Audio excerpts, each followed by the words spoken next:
suaranya nggak sih aku? Ada gede banget sayang, alhamdulillah. Assalamualaikum. Pas nggak nih? Agak munduran Panya. Gini. Pas. Oke, mantap. Assalamualaikum. Assalamualaikum warahmatullahi wabarakatuh. Semuanya assalamualaikum. Udah 8.000, udah 8.000 yang nonton. Alhamdulillah udah 1 juta. Alhamdulillah, apa kabar sayang? Alhamdulillah baik. Dewi gimana? 1 menit lagi nih. Iya. 1 menit, oh my god. Kita hitung dari 60. Alhamdulillah. Hah? Kita hitung dari 60 ya. Udah. Oke, udah tuh. Oke. Assalamualaikum warahmatullahi wabarakatuh, Pak. Waalaikumsalam warahmatullahi wabarakatuh. Sekarang kita nemenin teman-teman nih buat ngabuburit, ya kan? Sedikit-sedikit temu cantik, ya kan? Okay. Alhamdulillah, makasih ya kesempatannya. Terus makasih juga buat kesempatannya bisa temu cantik sama Empa dan nemenin kalian semua. Gitu. Oke, Mbak, aku boleh bacain sedikit ya tentang Empa ya? Boleh. Oke. Ini namanya Empa nih, Alifa Rizky Leman. Semuanya udah pada tahu ya kan? Empa ini kali aja nggak ada yang tahu. Apa ya? Ya, teknik industri. Teknik industri di Untirta yang skripsi bawa gendolan kan? Skripsinya bawa Lula. Alhamdulillah. Iya. Itu alhamdulillah. Langsung booming banget. Alhamdulillah. Iya, sidang bawa udah akhir ya. Alhamdulillah. Nah, Empa ini menikah ya Pak ya, menikah dulu sama abang sebelum lulus, sekarang udah punya anak. Tapi juga di lain itu juga Empa punya bisnis ya kan, sampai aku cinta banget sama lasanyanya Empa. Itu bisnis luar biasa. Jangan lupa order ya nanti kalau udah corona selesai. Lumayan. Ya, terus Empa juga sini menurut aku lihat dari Empa nih ya. Empa nih menikah umur 21 tahun, bener gak? Iya, benar. 21 tahun ya. Semester 6. Semester 6 benar.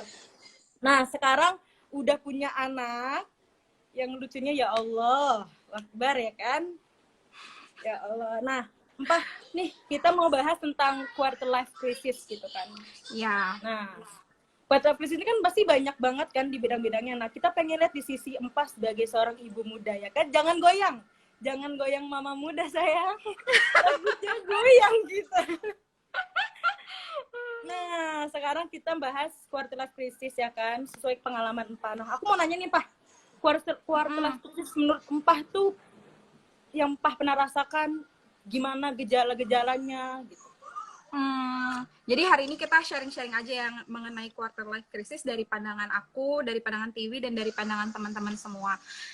Sebelumnya aku minta maaf kalau kedepannya aku banyak kesalahan-kesalahan kata yang mungkin ofensif atau mungkin salah, kalian bisa koreksi atau pokoknya aku mohon maaf dulu sebelumnya. Jadi hari ini kita mau ngomongin quarter life crisis ya, Tio. Ini suaraku telat nggak sih? Enggak, kok nggak telat, nggak ya, udah aman ya? Aman. Ya, okay. Aman. Jadi kalau quarter life crisis menurut pandanganku sendiri, quarter life crisis itu tuh satu hal yang sebenarnya lumrah terjadi. Kayaknya semua orang dari zaman dulu juga mungkin merasakan quarter life crisis ini, tapi zaman dulu belum ada sebutannya si quarter life crisis ini karena belum ada penelitiannya. Nah, kalau di zaman kita ini udah ada penelitiannya mengenai quarter life crisis. Waktu itu tuh penelitian siapa, nanti aku mungkin bisa up ke storyku, aku lupa penelitiannya siapa, tapi mereka meneliti sampai 100 orang dari umur sekitar 20, range 20 sampai 30 tahun itu memiliki satu kecemasan yang sama secara psikologis, dan itu yang disebut quarter life crisis. Sebenarnya kayak gimana sih quarter life crisis? Quarter life crisis tuh banyak banget aspeknya. Misalkan dari percintaan. Kalau mungkin nih kayak sekarang nih, Empa kan udah nikah ya. Sedangkan yang teman-teman nih pada banyak yang belum nikah tuh sering banget kayak curhat, Empa gimana, enak banget sih, kita tuh masih galau-galau, kita tuh masih ini. Sebenarnya itu suatu kecemasan. Nah, itu suatu kecemasan yang disebut quarter life crisis itu. Cuma memang setiap orang quarter life crisisnya beda-beda. Mungkin dari kalau dari Tiwi, kira-kira quarter life crisisnya apa nih? Kalau aku ngalamin ya Pak ya. Waktu itu aku 2 kali ngalamin. Yaitu pertama pas lagi aku nggak masuk negeri, itu aku mikir kayak, di swasta dapat kerja nggak ya, kayak aku ngerasa nggak berguna, sedangkan teman-teman aku dapat Ngerasa kecil ya, ngerasa kecil ngerasa gitu. kecil, apalagi universitas yang kayak ya udah biasa-biasa aja gitu. Yang kedua itu aku ngalamin saat tahu kan Pak, dari 2019 sampai 2020 tuh anak 38 semuanya kawin, semua nikah. Itu Mohon maaf ya. bikin aku cemas gitu. Kenapa semuanya pada nikah gitu? Seminggu nggak ada kelang seminggu tuh semua pada menikah gitu, dan itu yang bikin aku kayak emang apa waktunya udah tapi belum ada ya, ceplosan. Sekali lagi ngerasa kecil lagi gitu ya. Kecil lagi, aku ngerasa kecil gitu. Oke. Iya, jadi sebenarnya memang beragam sih kayak gitu. Ini berhubungan juga dengan insecurities yang pernah dibahas di 38 Foundation juga, yang pembicaranya Mbak Bel ya. Iya, Ingat nggak, insecure. Tio? Iya, sebenarnya tuh emang quarter life crisis itu berhubungan erat dengan insecurities. Kayak misalkan kalau Tiwi kan insecure karena aku udah nikah gitu. Iya. Sedangkan aku insecure ngelihat Tiwi kerja. Jadi kalau misalkan Tiwi tanya ke aku, quarter life crisis apa yang aku rasakan adalah quarter life crisis pada kecemasan pada jati diri gitu. Karena mungkin kalau teman-teman yang dari dulu sama aku mungkin tahu aku orangnya rada ambisius, terus rada banyak pencapaian diri gitu. Tapi begitu aku menemukan takdir di mana aku menjadi seorang istri dan seorang ibu, aku nggak bisa serta-merta mewujudkan semua impian aku gitu. Jadi aku tuh sebenarnya aku udah punya planning 10 tahun ke depan, kayak aku pengen kerja, aku pengen jadi wanita karir, aku pengen hebat, aku pengen ini itu. Tapi ternyata qadarullah aku di rumah aja. Dan sekitar aku nih semua pada kerja, kayak ngelihat waktu itu ngelihat Tiwi sama Cici kerja, ngelihat teman-teman yang lain kerja, aku tuh ngerasa kecil. Apalagi kan aku di teknik industri ya, Tio. Nah, teknik industri dan aku di kota industri. Jadi banyak banget orang bekerja, teman-temanku juga udah pada kerja yang kuliah. Itu aku kadang ngerasa gimana ya, aku ngerasa kecil. Sama kayak Tiwi, mungkin Tiwi merasa aku udah pada nikah ya. Nah, aku juga kenapa ya semua pada kerja tapi aku di rumah gitu. Aku kok gini banget ya. Kadang kalau misalkan aku lagi down, aku bener-bener down banget dan aku ngerasa kayaknya hidupku nih paling gak bagus deh gitu. Itu kalau misalkan aku lagi insecure, tapi begitu ngelihat Lula, begitu ngelihat Abang, aku ngerasa oh ini orang-orang yang harus aku perjuangin gitu. Jadi aku nggak boleh kebanyakan overthink gitu sebenarnya. Tapi ya quarter life crisis tuh bener-bener kerasa sih di umur sekarang, karena kita tuh gimana ya, Tio, kita dituntut kan kalau kita belasan tahun nih masih nggak punya tanggung jawab kan. Tiba-tiba umur 20-an kita dituntut punya tanggung jawab yang seabrek-abrek. Jadi karena masa adaptasi yang cepat itulah mungkin kita jadi kecemasannya tuh tinggi gitu. Tapi kalau berarti sebenarnya quarter life crisis itu kayak semua orang pasti ngerasain kan, kayak pasti saling ngelihat satu sama lain gitu. Walaupun beda-beda ya, Tio. Kayak aku juga. Apalagi kayak apa, Pak? Apalagi kita tuh sekarang ada di zaman sosmed yang semuanya tuh diupload. Jadi kadang kita tuh kayak ngelihat dia hidupnya enak, terus kita jadi membandingkan dengan diri sendiri, iya kan? Kayak gitu. Kayak aku kadang ngelihat yang teman-temanku kerja, ngelihat ini, aku suka baper sendiri gitu. Kadang ngerasa gini, kayaknya kenapa sih aku kayak nggak mampu gitu. Padahal ya gimana ya, semua tuh udah punya jalannya masing-masing gitu. Punya zona waktunya masing-masing gitu untuk pencapaian ya, kan ya, benar. Pak ya? Nah nih Pak, kalau masalah tentang Empah, ya jujur waktu Empah bilang, aku waktu di DN liat Empah tuh kayak kalau ada S4 atau S5, S6 pasti Empah akan ikutin tuh kuliah ya kan. Karena aku ngeliat Empah sosok yang ambisius ya kan, kelasnya selalu di atas ya kan, gak kayak aku yang gimana gitu, kelasnya udah di bawah-bawah mana gitu kan. Enggak. Nah waktu itu sempet kaget gitu, Empah nikah gitu. Itu kan suatu keputusan yang besar ya kan, yang dimana umur kita kalau bahasanya fase hidup Empah tuh bukan loncat lagi tapi salto. Iya, salto, benar-benar. Salto ya bener, kan, salto. Harusnya umur berapa gitu kan, tapi kalau ini tuh pakai udah salto gitu kan. Malah lulus aja belum. Nikah. Iya, terus tiba-tiba sidang udah bawa gendong gitu ya kan. Iya. Nah, itu tolong coba deh Pak, itu gimana cari ceritanya Mbak bisa mengambil keputusan besar, percaya sama Abang, dan mau menyerahkan hidup Empah gitu. Aduh, Abang nonton gak ya? Takut. Nah, jadi ini nggak apa-apa nggak sih cerita panjang gitu? Ya nggak apa-apa, atuh kan masih sampai setengah 6. Oke. Jadi gini, waktu keputusan menikah ya, kenapa bisa akhirnya menikah dengan kondisi belum lulus, dan sebenarnya aku sih nggak ngerasa muda-muda banget, tapi mungkin karena aku belum lulus, jadi kelihatannya tuh muda banget gitu ya. Nah, jadi kalau misalkan ya balik lagi, teman-teman pasti tahu dulu di zaman sekolah juga aku tuh memang bucin ya. Nah, Aduh, gimana nih? sebenarnya waktu aku kuliah, aku udah mulai menemukan quarter life crisisku dalam percintaan. Jadi kayak aku tuh memang dari dulu bucin banget.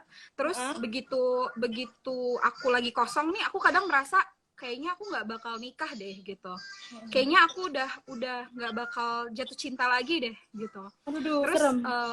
nah iya kan, serem ya. Nah itu aku karena patah hati yang mendalam gitu. Jadi aku kayak udah ngerasa patah hati banget. Terus aku ngerasa udahlah aku sendiri aja. Terus ini nggak cuma aku rasain, tapi aku juga omongin ke orang tua gitu. Jadi kayak bilang ke ayah bunda, boleh nggak sih aku nggak nikah? Karena aku udah nyaman sama ayah bunda aja gitu. Aku kayaknya udah punya teman-teman, udah punya ayah bunda, udah cukup lah gitu. Dan di situ tuh aku bener-bener serius soal itu. Terus ayah bunda mungkin mulai khawatir ya. Jadi dari situ tuh mulai sering nanya, emang gak ada yang deket apa? Emang gak ada yang suka apa? Emang gak ada yang deketin gitu-gitu. Nah udah itu khawatir aku ya? iya udah khawatir. Aku bingung soalnya sebenarnya aku ada, maksudnya sebenarnya aku ada yang deketin, tapi aku nggak nganggep itu serius gitu. Maksudnya aku merasa oh ya udah gitu, kalau misalkan mau berteman nggak apa-apa, tapi kalau misalkan untuk menikah saat itu aku merasa ya sudahlah gitu, aku nggak mau berharap sama siapa-siapa kayak gitu. Nah terus aku kan kalau teknik itu ya Tiwi, jurusan apa sih Tiu? Psikologi. Psikologi ya. Kalau di teknik itu kita senioritasnya kan keras, tinggi gitu. Nah, kalau di teknik itu kita harus kenal sama senior-senior, termasuk senior yang cowok. Nah, salah satunya itu abang. Jadi abang itu tuh sebenarnya senior iseng gitu loh. Dia suka gangguin, godain kita gitu, kayak manggil-manggil, empa, apa namanya? Sini gitu, diajakin nongkrong kayak gitu. Nah kan itu udah biasa banget di teknik. Jadi aku udah bergaul sama abang, nongkrong tuh udah dari waktu masih kuliah. Udah gitu taunya berlanjut ada namanya seleksi alam kan. Jadi tadinya banyak nih nongkrong, lama-lama satu persatu punya pacar. Karena empat tuh nggak mikir bakal punya pacar, jadi stay aja. Ternyata yang terakhir stay sama empat itu Bang Tomo gitu. Jadi dia tuh yang istilahnya saat semua orang pergi udah sibuk sama diri masing-masing, sisanya tuh cuma dia gitu yang masih ada. Nah udah gitu terus ya udah kan kita deket, tapi nggak pernah ada omongan soal itu, nggak pernah ada omongan soal menikah. Kita juga nggak pernah, istilahnya bener-bener pure temenan gitu. Jadi kalau dia nemenin aku nemenin dia gitu, pokoknya pure temenan. Tapi waktu itu sempat ada yang suka aku. Itu zamannya, inget nggak sih kita ngadain IKPDN futsal? Oh ya, tahu. Oke, benar. Masih aktif. Nah, waktu IKPDN futsal itu, aku tuh lagi dideketin orang dan lagi berantem sama abang. Tapi sepulang dari IKPDN futsal, akhirnya hari itu abang malah nyatain perasaannya ke aku. Itu nyatain IKPDN futsal 38. Kalau nggak salah IKPDN futsal 38 itu waktu ulang tahun Mima deh. Waktu itu. Nah, udah gitu, setelah itu aku bilang, maksudnya aku udah nggak mau. Ih, pada nanyain lu lah. Tuh. Lu lagi nonton di belakang. Tuh. Nah, udah gitu, ya udah akhirnya aku bilang aku udah gak mau pacaran. Tapi padahal di situ abang itu belum lulus. Tapi dia kayaknya sepik aja deh. Dia sepik gitu bilang, "Iya, abang mau nikahin tapi 2020." Bilangnya gitu. Mungkin dia mikirnya masih lama ini gitu kan. Nah, terus karena aku udah capek ditanya nama ayah bunda, akhirnya aku bilang aja ada yang mau nikahin aku, tapi 2020. Nah, terus ayah bunda gimana? Mungkin karena selama ini udah khawatir, karena aku bilang ada yang mau nikahin aku, jadi langsung surprise dan seneng gitu. Yaudah bawa kesini gitu. Waduh, aku langsung deg-degan gitu. Oh, ya udah deh, akhirnya aku bawa abang ke situ, tapi di situ abang kan belum lulus. Jadi disuruh ayah lulus dulu. Aku disuruh bantuin gitu. Akhirnya aku bantuin dia lulus dan dia udah selesai lagi nyari kerja aja. Tapi waktu itu tuh susah banget cari kerja dan nggak dapat karena abang itu dia colorblind parsial. Jadi susah banget masuk industri. Sedangkan dia nggak mau bidang jasa. Akhirnya ya udah berdoa terus, tapi terakhir ayah ngomong gini, ya udah kalau misalkan sampai Desember belum dapat kerja nggak apa-apa, nikah aja, kan masih ada ayah gitu. Oh my god. Jadi istilahnya ya udah ayah fasilitasin gitu. Daripada pacaran kayak gitu. Ya udah akhirnya tenang aja kan. Nggak taunya alhamdulillah qadarullah Oktober udah dapet udah dapet kerja. Terus dari situ nyicil mas kawin sampai bulan Maret nikah. Tapi sebenarnya bulan Maret itu niatnya lamaran, Agustus nikah. Tapi ayah tiba-tiba nggak mau. Katanya ayah nggak mau anak ayah dari lamaran ke nikah nanti main kemana-mana. Main kemana-mana bilangnya mau siapin pernikahan berdua-duaan, nggak mau kayak gitu. Katanya soalnya ayah yang tanggung jawab gitu. Ya udah akhirnya kita nurut aja kan. Oke, akad dulu deh gitu. Makanya kan aku belum undang siapa-siapa kan, dan aku cuma kayak ngejapri teman-teman seminggu sebelum nikah. Ngejapri yang maksudnya yang aku pikir bisa datang gitu. Ya udah aku cuma ngejapri teman-teman aja, terus dan itu banyak banget yang ketinggalan aku japri. Jadi ya udah, dan saat itu aku lagi sibuk-sibuknya praktikum. Aku ada praktikum, 2 praktikum. Satu praktikumnya 9 modul, dan itu aku bener-bener nggak mikirin nikah sama sekali. Jadi semua yang ngurusin bunda. Ya Allah, qadarullah banget ya. Bentar ya Tio, bentar banget. Iya, boleh.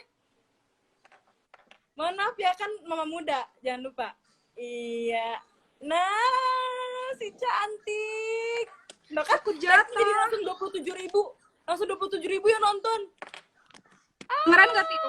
Sayang. Kedengeran nggak? Kedengeran dong, kedengeran. Alhamdulillah. Iya, aku jatuh. Maaf sayang, ya, jatuh kamu biasa bangun lagi ya kan? Nah, ya udah terus akhirnya nikah. Tapi di situ aku tuh mikir nikah sambil kuliah itu gampang banget gitu. Maksudnya kayak kita pacaran aja kan gitu. Aku nggak pernah berpikir bakal dapetin si Lula. Ini bukan rencana kan? Ini rencana Allah, bukan rencana Empah sama Bang Tomo, bukan kan? Iya, benar, ini bukan rencana aku dan Abang, karena memang Abang kan baru kerja ya, Til. Jadi aku merasa aku sama Abang tuh belum capable buat membiayai Alula secara finansial gitu. Halo, katanya halo. Halo? Assalamualaikum sayang. Itu matanya belok banget. Aduh, langsung jadi kayak Pak Ud saya. Maaf ya teman-teman. Soalnya nggak apa-apa. Ini bikin acting naik pak, jadi 27.000 yang nonton. Iya, jadi gitu. Jadi kira-kira gitu. Apa kira-kira yang bikin yakin? Yang bikin yakin tuh karena ayah bunda ngebolehin sebenarnya. Tapi menurut aku, kalian yang pada belum nikah harus lebih mindful dalam memutuskan pernikahan. Jadi jangan kayak aku asal diridoin doang, terus aku langsung hajar gitu. Hajar ya kan? Sebenarnya emang paling utama tuh ridho orang tua. Tapi ada banyak hal lainnya yang harus dipikirkan juga sebelum nikah. Kayak misalkan siapkah mental kalian, itu yang paling utama ya. Aku diem ya. Iya diem, tapi suara masih jalan. Kenapa ya? Kok? Coba lihat Alula nyobot kabel nggak tuh di bawah Alula? Takutnya Alula nyobot kabel lah gitu. Nah, bisa. Suaranya apa? Suara. Itu Roma. Subhanallah, Eji. Suaranya masih nggak kedengeran, Pak, suara.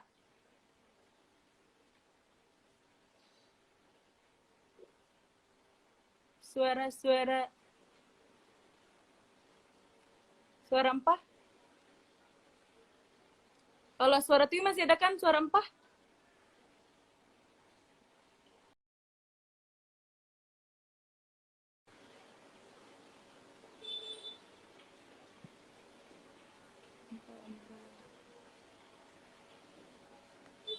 Sabar ya teman-teman.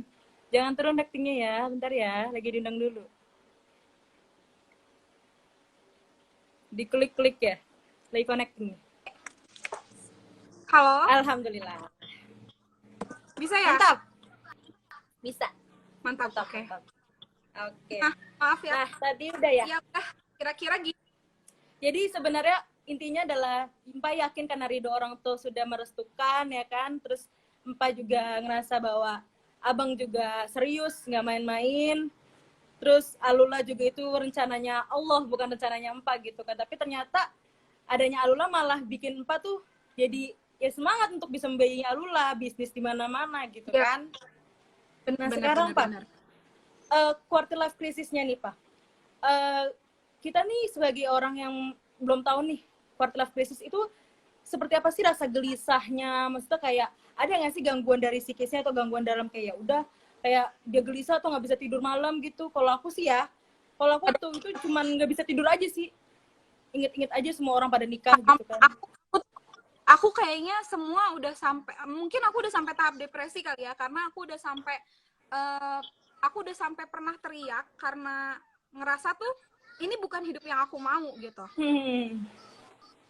Padahal di luar sana tuh banyak banget yang sering ngechat aku, enak banget sih Mpa, gini. Padahal ini tidak sejalan dengan mauku kayak gitu. Aku tuh cemasnya sampai aku sering banget bangun malam karena banyak banget ide yang ada di kepala aku.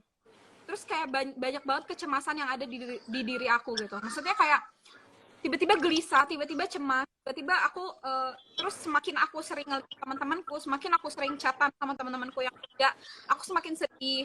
Terus kayak ngeliat orang kerja, aku semakin, pokoknya banyak lah. Dan ini juga menjadi satu masalah dalam rumah tangga gitu. Kayak aku kalau lagi kayak gitu, aku jadi emosian gitu. Maksudnya, aku tuh pengen kerja gitu, aku tuh nggak suka. Karena maksudnya ada beberapa orang yang memang good di rumah tangga gitu. Emang beberapa orang yang pintar ngurus rumah, pintar ngelayan orang gitu. Cuma ada beberapa orang juga yang nggak pintar gitu. Nah itu salah satunya aku tuh nggak pintar dalam melayani orang. Jadi namanya istri ya, rumah tuh juga harus beres. Rumah harus beres juga ya kan. Harus beres, suami harus beres, anak harus beres. Nah itu tuh aku apa ya, aku sangat berusaha keras gitu. Itu bentuk cintaku kepada abang gitu. Bukan hal yang biasa aku lakukan, bukan hal yang memang jago di diri aku, bukan gitu. Makanya aku jadi kadang aku tuh merasa aku tuh benar-benar sudah memaksakan diriku gitu. Jadi kalau misalkan memang aku lagi insecure, aku tuh benar-benar sampai nangis, sampai teriak, sampai aku tuh ngerasa hidup aku gini banget sih gitu. Padahal di luar sana tuh banyak banget yang pengen hidup kayak aku gitu. Iya, benar. Iyanya semangat. Nah,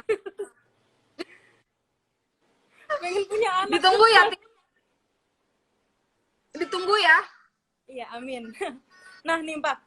Berarti kan dari sekeliling Empa nih, dari misalnya dari teman-teman deket Empa kan pasti banyak yang juga yang belum nikah gitu kan. Pasti kan masih yang ngajak nongkrong, ngajak ayo jalan cantik Empa. Nah, pasti kan yang nggak bisa gue ngurus anak, ngurusin suami gitu. Nah, ketika itu rasa itu muncul, solusinya Empa tuh gimana sih biar ngontrol hati Empa tuh kayak oke, gue punya cara lain gitu, gue punya tanggung jawab lain gitu.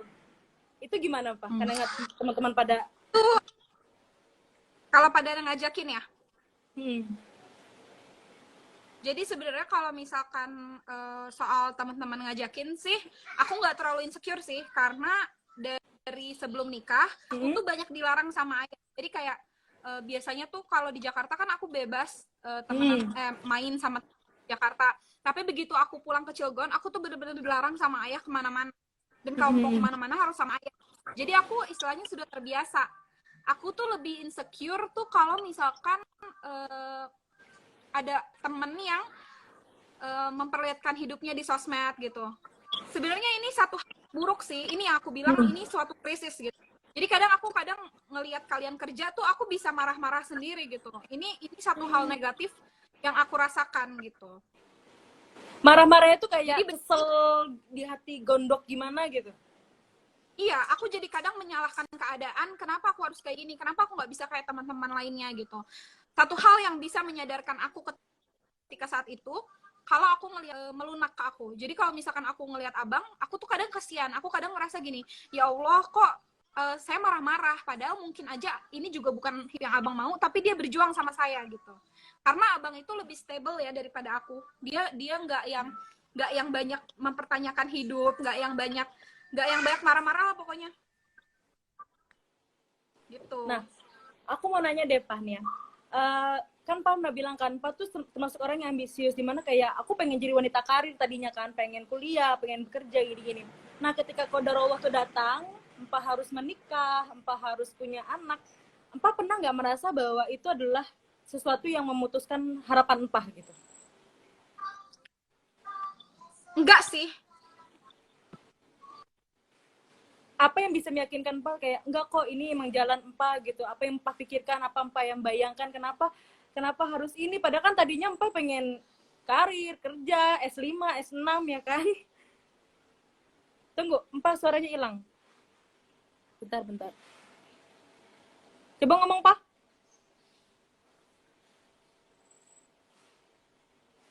Suara Empa hilang. Gimana ya caranya ya biar hilang?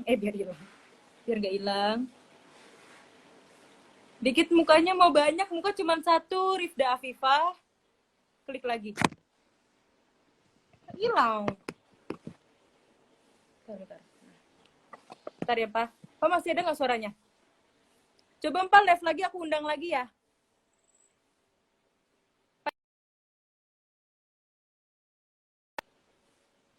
Nah, bentar. Sebentar, guys. Sabar ya. Kita undang kembali artis kita.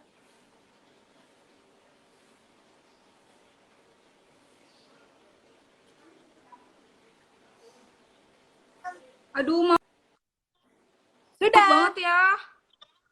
Nggak apa-apa. Iya, ini udah diterima. Maaf ya kalau udah lalu lah. Maaf ya, ya Oke. Allah. Nah, balik lagi ya, Pak ya. Aku tanya tadi yang tentang Empa yang sebenarnya pengen banget bisa jadi wanita karir, kuliah S1, S2, S3 sampai S6 ya kan. Tapi tiba-tiba qadarullah datang, ada Abang, ada Alula gitu kan. Itu menurut Empa pernah nggak sekilas itu kayak itu memutuskan harapan Empa menjadi sosok yang Empa pengen di zaman dahulu itu? Sebenarnya enggak sih. Jadi kalau aku sih ngerasa ini hanya soal waktu aja gitu. Kalau misalkan terhadap Alula ya, aku ngerasa ini hanya soal waktu aja dan aku tetap bisa meraih semuanya. Tapi kalau ke Abang, aku pernah kayak menyalahkan dia karena dia nggak ngebolehin aku kerja gitu. Jadi dia pingin aku tuh rumah sama Alula gitu. Nah, di situ aku ada marahnya, gelisahnya, cemasnya, aku marah-marah gitu. Tapi itu kalau misalkan lagi memang krisisnya tuh terjadi gitu. Tapi kalau misalkan lagi aja sih aku ya nggak gimana-gimana gitu. Aku bakal ngerasa aku harus mensyukuri ini semua gitu. Tapi Empa ada rencana gitu kalau misalnya Alula ada gede gitu, Empa pengen lanjut deh S2 atau pengen coba kerja bantu Abang, pernah nggak ada pikiran itu? Insya Allah, tapi kalau kerja kan emang udah nggak boleh ya sama abang, jadi sudah diterima dengan lapang dada. Dan tapi kalau misalkan sekolah, aku masih ada pikiran untuk lanjut karena itu hal terakhir yang ayah inginkan sebelum ayah meninggal. Jadi seminggu sebelum ayah meninggal itu ayah mau daftarin aku S2. S2. Aku disuruh ayah untuk izin ke abang nggak gitu. Makanya aku sedih banget pas ayah meninggal tuh banyak hal yang belum tercapai antara aku dan ayah gitu. Nah, di sini gitu, nih Pak, ada yang nanya nih Pak. Pak, ini si cantik Askia dia nanya nih Pak. Empa mau nanya kalau Empa lagi ngerasa insecure atau lagi big stress kayak yang kemarin Pak yang tadi Empa ceritakan, itu solusinya kayak hal-hal yang sepele lah, misalnya yang hal-hal yang kayak apa sih yang sedikit bisa jadi big gitu, jadi kayak bisa nenangin bisa kayak menerima, legowo gitu. Ada pesan-pesan nggak Empa tuh untuk teman-teman yang selalu big stress? Ya aku selalu tiap hari Askia, jangan khawatir ya. Nah itu gimana tuh Pak? Oke. Kalau aku lagi ngerasa insecure dan dampaknya ke keluarga tuh gimana? Itu tuh kan kalau aku lagi insecure tuh emang parah banget, karena yang namanya ibu itu atau istri itu adalah penentu mood keluarga. Jadi kalau misalkan mood istri itu jelek, pasti serumah tuh bakal moodnya jelek. Lula, mami lagi live sayang. Lula nggak boleh gitu. Lucu. Barbar sayang, seneng Ya, banget aja, kan sayang. ini. Aduh, itu naik mana tuh? Maaf ya, aduh ya Allah, masya Allah, tabarakallah. Nah, gimana ngatasinnya? Sebenarnya ngatasinnya aku hanya perlu me time sih. Jadi kayak aku perlu waktu untuk berpikir. Aku bakal nitipin Lula ke bunda atau ke abang, terus aku sendiri dulu gitu untuk berpikir. Nanti pada akhirnya aku bakal reda sendiri. Yang namanya kecemasan kan pasti ada waktu-waktu redanya. Jadi aku banyak-banyak muhasabah, aku banyak-banyak berpikir. Nanti aku bakal kasih juga. Oh ya, ini sekalian aja itu tipsnya. Boleh banget, sangat banget. Nah, sebenarnya sih tips paling basicnya itu ya bersyukur. Cuma caranya tuh gimana supaya bersyukurnya tuh lebih maksimal ya. Kalau aku selama ini kalau misalkan lagi insecure, aku caranya bersyukur dengan menulis. Jadi aku tulis syukur-syukur apa aja yang harus aku syukuri, nikmat-nikmat apa aja yang aku harus syukuri. Kalau misalkan udah ada listnya kayak gitu, kalau misalkan aku lagi insecure, aku bisa baca lagi nikmat apa aja sih yang aku punya gitu. Nah, makanya kita harus nulis gitu loh. Kita harus nulis apa aja yang kita punya, apa aja yang kita belum punya. Itu juga salah satu cara untuk lebih semangat dalam hidup menurutku gitu.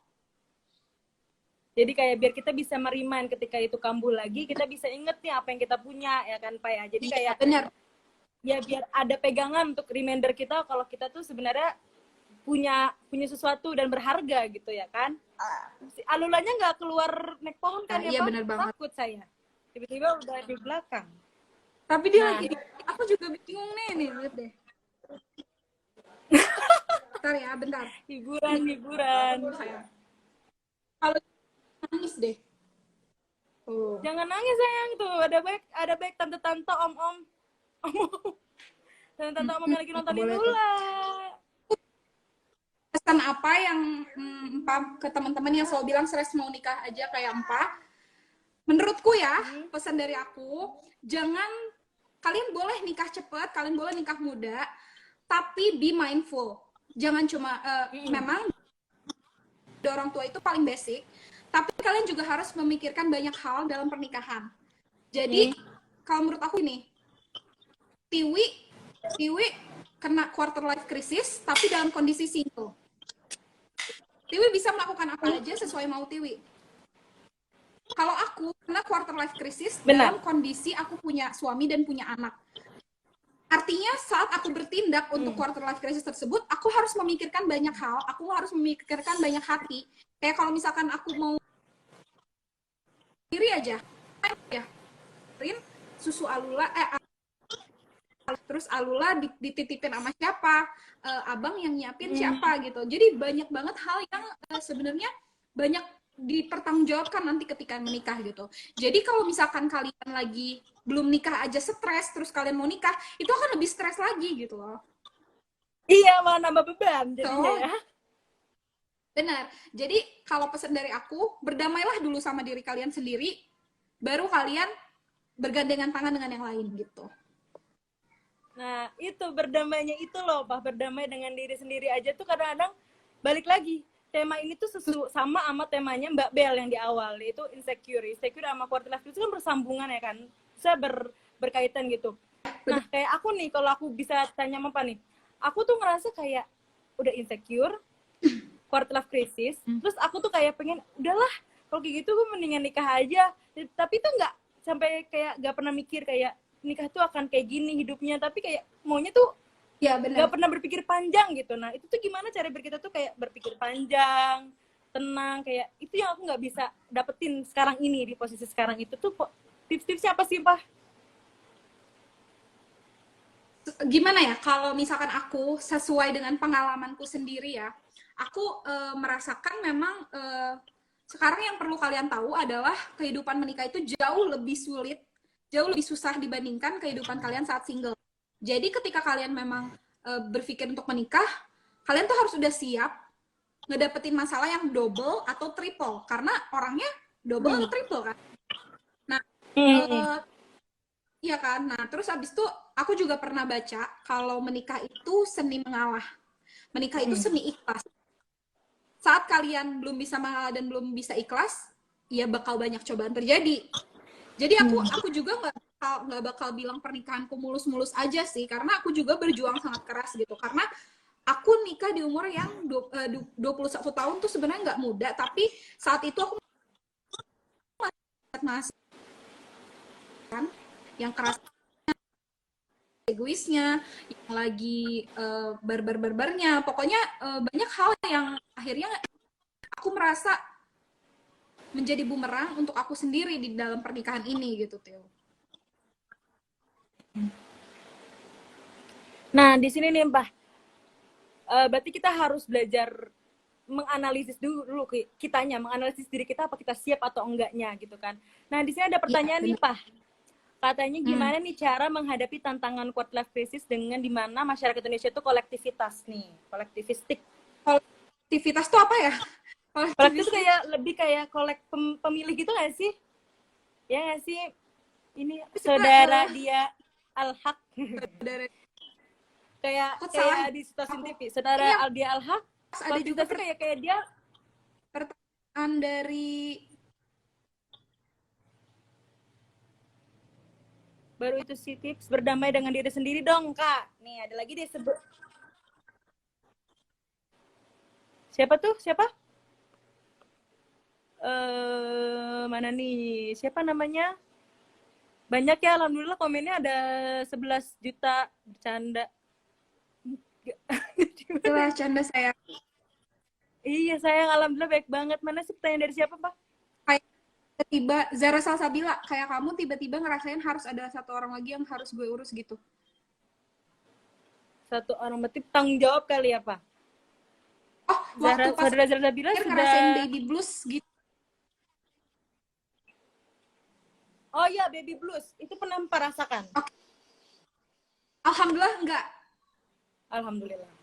Jadi sebenarnya baby blues itu kan memang satu penyakit apa ya, penyakit psikologis ya, mental health ya itu ya. Itu yang terjadi karena ada tekanan-tekanan gitu. Alhamdulillahnya saat aku melahirkan itu seminggu setelahnya itu aku harus sidang skripsi. Jadi kayaknya aku nggak terlalu mikirin ke bayi ya. Aku jadi menjalani hidup tuh seperti biasa aja. Pokoknya bayi beres, terus sidangku beres gitu. Jadi pas sebulan pertama tuh aku bener-bener yang apa ya, lebih fokus ke sidang aja sih, lebih fokus ke skripsi. Terus kalau misalkan masalah stres-stres gitu, jujur aku sampai sekarang ngurusin Lula itu dibantuin banyak orang. Dibantuin abang, dibantuin bunda. Sekarang adekku lagi libur, dibantuin adekku, dibantuin mbaknya bunda, dibantuin mbaknya aku. Jadi sebenarnya semua orang tuh supportif untuk membantu. Aku lagi macet, maaf ya. Aku saran yang jadi nggak pernah ngalamin karena emang itu banyakin curhatnya mendukung orang, ya, Pak ya. Harus bisa apa ya, mengeluarkan perasaan yang ada dalam diri ke orang-orang sekitar. Maksudnya kalau memang lagi stres, rasanya kok capek banget ngurusin anak, nah itu titipin aja dulu anaknya, nggak apa-apa. Kalian nggak bakal jadi ibu yang buruk hanya karena menitipkan anak ke orang sekitar kita gitu, ya kan lo? Karena justru baby blues ini tuh bumerang loh untuk perkembangan anak. Kadang orang tua tuh memaksakan untuk mengurus anak sendirian, tapi akhirnya dia nggak mikir kalau kegangguan mentalnya, gangguan apa mentalnya tuh terganggu gitu. Akhirnya dia nggak bisa maksimal dalam ngurus anaknya juga jadi nggak happy kayak gitu. Jadi nggak masalah ya kan kalau kita berbagi, maksudnya kayak udah kalau memang lagi ngerasa nggak enak ya udah serahkan aja ke orang lain dulu kan. Nah, Pak, di Iya, sini ada benar. pertanyaan nih. Tips berdamai dengan diri sendiri. Itu maksudnya, aku pun juga sebenarnya nggak tahu sih apa sih tanda-tandanya aku lagi nggak berdamai. Terus kalau emang aku lagi nggak berdamai dengan diri sendiri itu gimana sih caranya biar aku tuh kayak legowo? Sebenarnya aku lebih tepatnya mau nanya, gimana cara kita menerima diri kita sendiri, Pak? Itu yang pentingnya sih. Sebenarnya kalau mau dibilang kalimat paling dasarnya ya, bersyukur. Hmm. Tapi tips bersyukur kayak gimana? Ya kan? Nah, kalau aku tadi itu aku nulis cobalah tulis, mulailah tulis diary, mulailah tulis notes-notes. Kalau misalkan capek nulis diary, kalian bisa nulis per satu list poin-poin aja. Kira-kira apa aja yang udah aku dapetin dalam hidup ini? Kira-kira apa aja nikmat yang ada dalam hidup ini? Kira-kira apa aja yang bikin hati senang? Itu satu hal yang bisa membuat kita secara nggak langsung bersyukur. Terus kalau misalkan kita lagi kesel sama orang gitu, misalkan aku lagi kesel sama Lula atau aduh aku lagi kesel sama Aduh. abang, aku kadang Hmm. aku kadang selalu bertanya pada diri sendiri, what if mereka nggak ada gitu, kalau misalkan mereka nggak ada, apa yang terjadi sama aku. Jadi dari situ aku langsung astagfirullah, aku nggak boleh aku nggak boleh menggerutu mereka tuh kalau mereka menyebalkan gitu, karena ini semua proses. Nah, Hmm. kalau dibilang, kalau Tiwi nanya aku udah berdamai dengan diri sendiri atau belum, jawabannya belum. Masih banyak krisis-krisis Belum. hidup yang masih alami gitu. Maksudnya quarter life crisis ini aku rasa masih aku alami mungkin sampai umurku 30 tahun, atau entah sampai kapan kedewasaanku ini bisa menutupi quarter life crisis ini gitu. Malah semakin serius karena pasti masih menghadapi fase-fase hidup ke depannya kan, Pak, yang mungkin ada sesuatu yang baru ya kan. Iya benar. Nah, di sini Benar Pak, banget. ada yang tadi yang kolektivitas itu mungkin kalau dari aku artikan adalah quarter life crisis itu di mana kayak Indonesia kan banyak sifat-sifat yang kolektif itu kan, apa namanya, kayak pemilih gitu kan jatuhnya. Nah, itu Oh, apa gitu? orang berperilaku. Jadi kita Mm-mm. banyak omongan orang ya. Hmm. Hmm. Punya kubu atau gap-gap masing-masing lah gitu. Iya, kita kebanyakan kita gimana caranya kita menghadapi tantangan quarter life crisis dengan baik, di mana masyarakat Indonesia pada umumnya punya sifat eh, peduli omongan orang lain gitu ya. Nah, Hmm. kalau aku sih mikir gini, ketika kita menghadapi quarter life crisis kita tersebut, yang harus kita pikirkan pertama kali adalah menyelamatkan diri kita. Gimana caranya Menyelamatkan diri diri kita kita. bisa selamat dari ya, gimana caranya diri kita sendiri ini bisa bisa selamat, bisa survive dari quarter life crisis ini. Karena kalau Tiwi tahu, quarter life crisis ini itu udah bisa sampai tahap depresi dan bisa bunuh diri sebenarnya. Ada beberapa kasus yang hanya kecemasan-kecemasan biasa gitu. Sebenarnya banyak banget sih Tiwi, kalau dalam dalam percintaan tuh kadang uh, ada toxic relationship yang Iya. yang terus berlangsung karena orangnya tuh drama dan nggak solutif gitu. Itu tuh Hmm. salah satu life crisis. Kita tuh masuk di krisis yang kejedot. Makan apa tuh? Kita tuh masuk ke krisis di mana kita tuh udah bingung keluarnya gimana. Jadi kalau menurut aku sih, gimana caranya kita nggak dengerin omongan orang ya, singkatnya gitu, dalam memperbaiki diri sendiri. Coba dipikirin sekarang, mulai sekarang coba dipikirin, kalau misalkan kita dengerin omongan orang, apakah masalah kita sendiri akan selesai? Gitu. Apakah orang tersebut, kalau misalkan kita dengerin omongan orang tersebut, apakah kita akan terbantu? Itu sih salah satunya. Cuma nggak bisa dipungkiri juga kalau sifat kolektivistik ini tuh memang udah mendarah daging menurutku, karena aku juga kadang takut dibilang orang ini, takut dibilang orang itu. Tapi balik lagi, kita harus mikir, kalau misalkan dengerin omongan orang, emang orang itu bakal bantu kita apa gitu. Makanya sebenarnya itu kita harus fokus terhadap diri sendiri dulu, baru ke orang lain, kayak gitu sih. Harus pura-pura agak tuli gitu kan, karena yang penting diri kita yang pertama. Ya. Benar-benar. Nah, di sini Bener nih Pak, ada pertanyaan lagi nggak nih, kita coba lihat. Nah, kata Mbak Rifda nih ya, Mbak Rifda Afifah, Rifdanya A-nya ada berapa tuh? Terus kira-kira plan ke depannya gimana Pak? Apa yang Pak cita-citakan dengan pengen diraih? Yang mungkin sekarang udah Mbak pikirkan lah untuk disiap-siapkan gitu. Aduh, aku tuh suka takut loh menceritakan rencana, karena kalau nggak jadi tuh malu nggak sih? Sama sih. Kayak pengen nikah tapi kayak nikah nanti gitu kan juga malu, Ya, sama gitu. aku kayaknya sih insya Allah aku pengen S2 dulu. S2-nya jurusan apa Pengen Mbak? Mau jurusan apa? insya Allah ambil bisnis. Bisnis. Nah, Udah jadi, karena aku mikir, udah luar biasa. Bisnis di mana-mana, tambah lagi teorinya. kan aku nggak boleh keluar, jadi aku harus cari ilmu yang bisa menunjang aku bekerja di dalam rumah gitu. Jadi Benar. aku mau ambil bisnis. Setelah itu ya aku mau buat bisnis.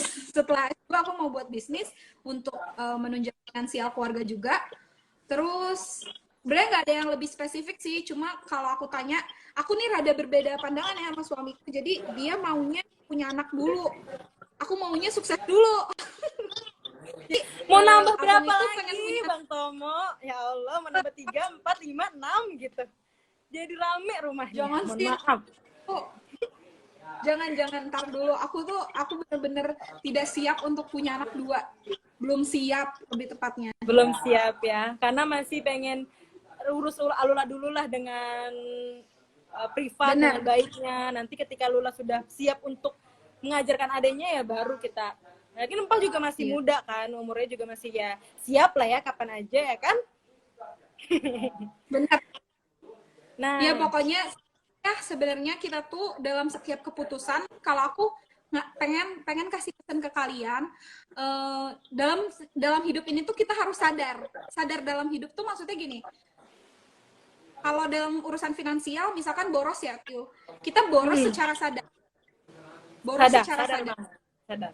Sadar. Dalam artian gini, dalam artian kalau misalkan kita boros, ya uang kita habis, kita tahu, oh karena kita boros beli ini gitu. Jangan sampai uang kita habis, kita tuh nggak sadar kemana.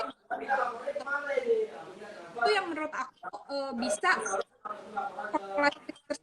Aku juga dalam menghadapi quarter life crisis ini, aku harus menyadari bahwa ini satu masalah, satu kecemasan dalam hidup. Aku accept this as dalam hidupku, dan aku harus cari solusi gimana caranya ini selesai gitu. Hidup Jadi secara sadar tuh udah menurut aku membantu. jadi kita harus sadar dulu apa yang kita lakukan, apa yang harus kita keluarkan, kayak ya pokoknya hidup itu harus prepare, sadar dan tahulah apa yang diambil keputusannya ke depannya. Mau gimana pun itu harus diterima, risikonya gimana pun itu kita harus sadar gitu. Nah, terkadang tuh ya Kalian sadar, semakin kalian sadar, semakin kalian sadar, semakin rendah juga resiko kalian dapetin quarter life crisis menurutku. Karena kalian sadar, bukan kalian kayak ya ini harus diterima gitu. Sadar disebut kita jadi terima. Tuh. Seru. Bisa nggak nambah sampai jam 8 malam bercanda? Waduh. Aku capek. Bayarannya 5 miliar ya, 38 Foundation bercanda ya, 38 Foundation. Nah, di sini kita coba lihat. Tadi kata Bunda, kata titip aja ke Ade, mana adenya Empah nih. Alulanya diurusin. Oke, nah di sini apa lagi nih, Pak? Ada pertanyaan siapa lagi nih? Kita lihat-lihat. Nih pertanyaannya dari Abang Abdurrahman Akbar nih, katanya, Lula udah makan belum, Pak? Udah makan nasi sama. Alhamdulillah. Sama. Bang Abdurrahman Akbarnya sudah makan belum? Belum, puasa sayang, lupa.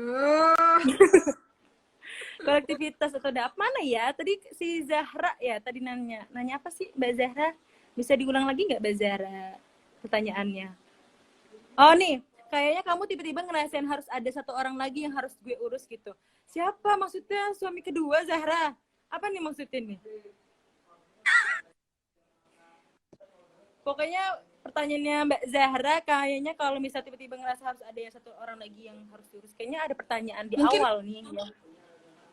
Oh, waktu pas Alula lahir ngerasain baby blues kayak itu udah tadi. Mbak suaranya nggak ada, hilang KB. Mana? Coba Pak ngomong. Suaranya hilang lagi. Coba live lagi Pak, aku undang lagi.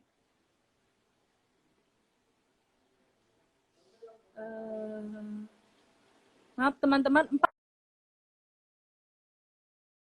undang lagi. Suaranya hilang lagi salah. Oke, bentar ya, guys. Ini susah banget. Oke. Kalau fit ada film. Oke. Bentar ya. Kita lihat pertanyaan-pertanyaan lagi. Ya Allah, maaf Nah, ya. ada lagi nih Pak, langsung dapat pertanyaan. Bisnis emak-emak, tips dong biar di rumah aja produktif. Katanya nih tolong dibeli ya bintangnya Duster. Nah, tipsnya apa nih Pak? Empah di rumah.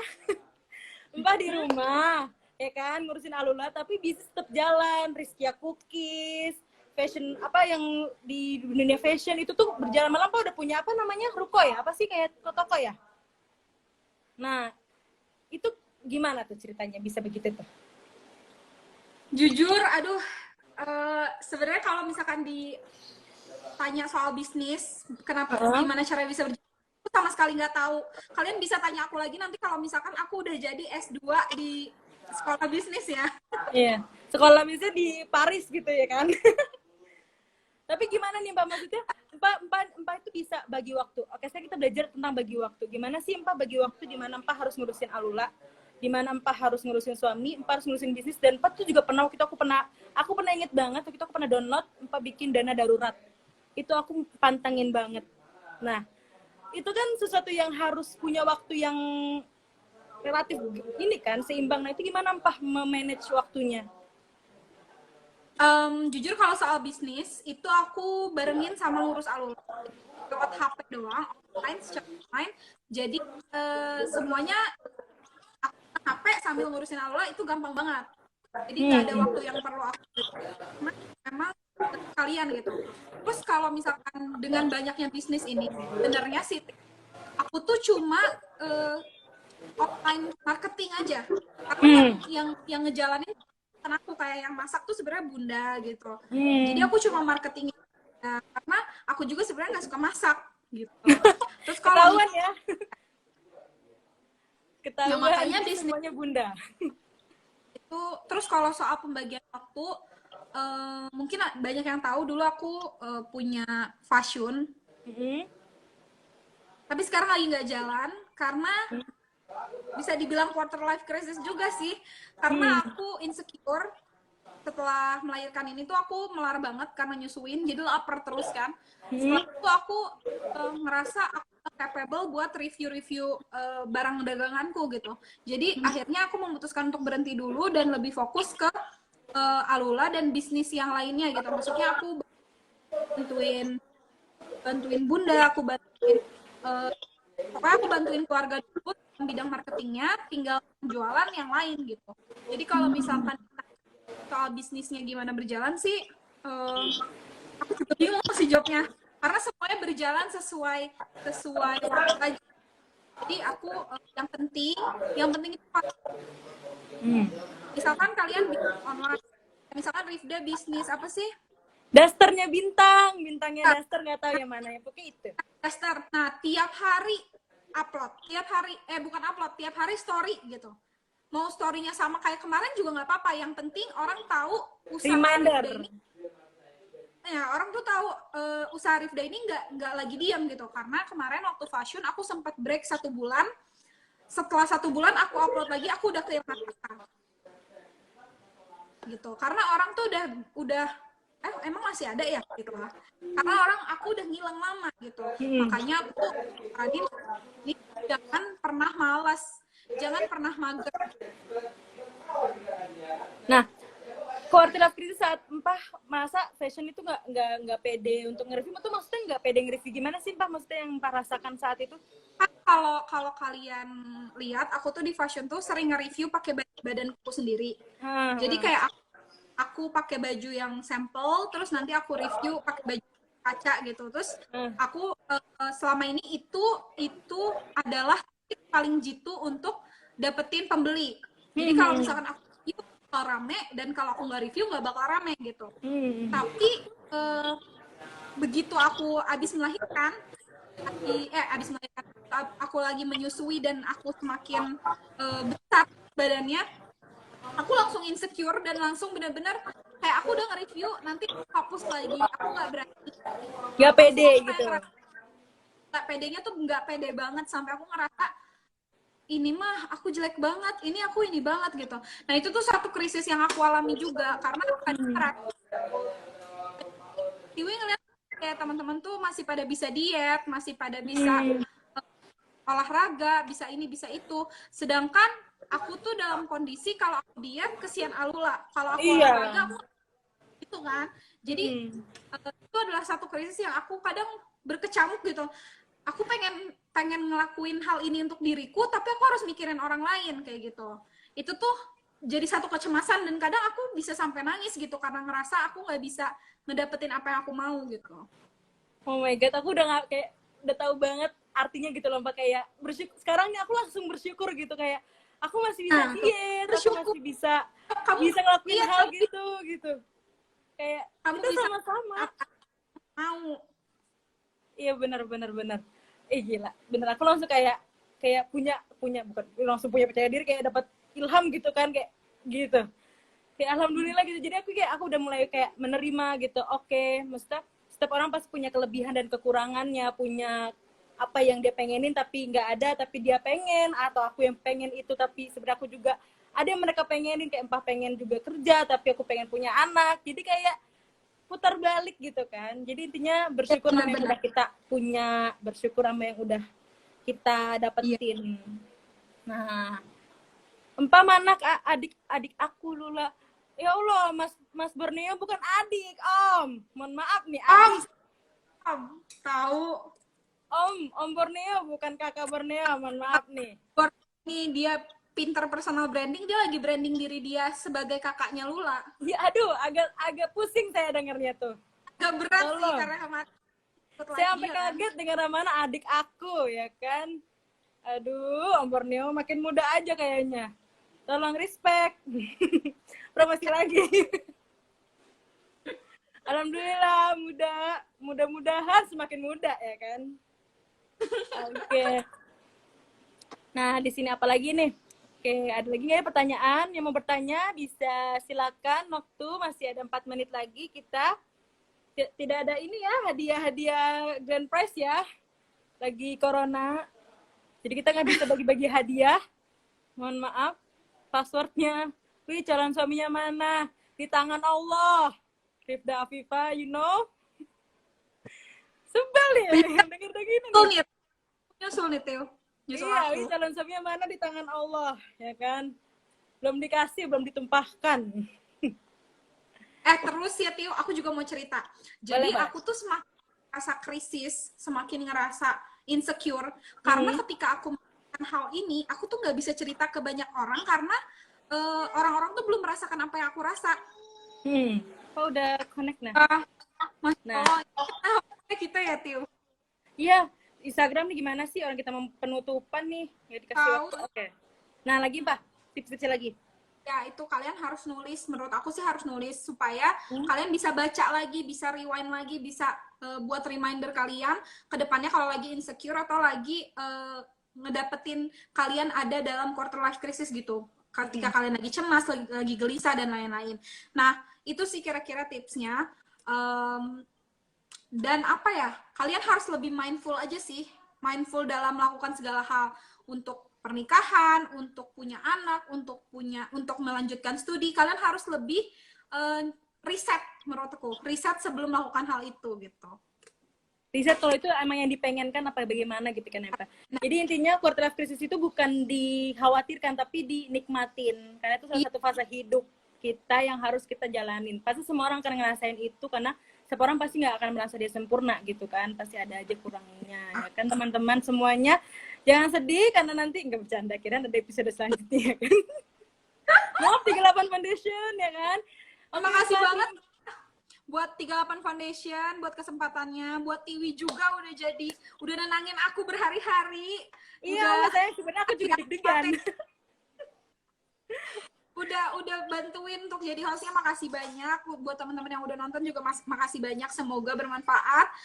Kalau aku ada salah-salah kata, mohon maaf ya Til, mohon Ya maaf ya. sama aku juga kalau ada salah-salah kata. Semoga teman-teman yang merasakan quarter life crisis bisa dinikmatin ya dengan tips-tips ya Empa dan Alula. Sehat Empa, Bang Tomo, Bunda, adik semua sehat ya. Semua teman-teman nonton juga sehat. Semoga tema ini bisa jadi salah satu pacuan kalian dalam berhidup, dalam menjalani kehidupan ya kan. Jangan kayak serem, kayak nggak saya serem. Takut. Oke, Mbak. Makasih ya, Mbak ya. Assalamualaikum warahmatullahi wabarakatuh. Selamat berbuka semuanya. Selamat berbuka semuanya.